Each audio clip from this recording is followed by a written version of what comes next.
जय जगन्नाथ मु संदीप आज गोटे नहीं आसी सुंदर कहानी लक्ष्मण और सुपर्णरेखार कहानी।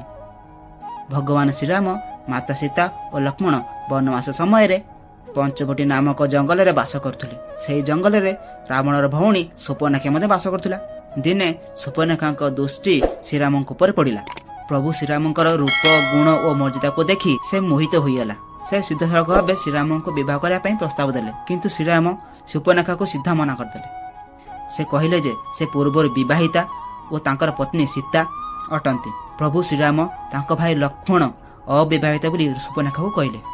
तापर सुपर्णरेखा लक्ष्मण पाखु गला, किंतु लक्ष्मण सुपर्णरेखा को स्पष्ट भाव में अस्वीकार कले।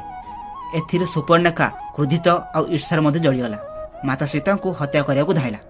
यह देखि लक्ष्मण बुझीगले एबे माता सीता जीवन विपदर अच्छी।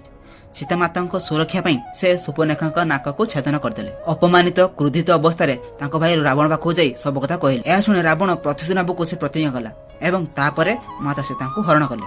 तो यह आगक राम और रावण भितर युद्ध आरंभ होता। शेष में धर्म अधर्म पर विजय हासिल है।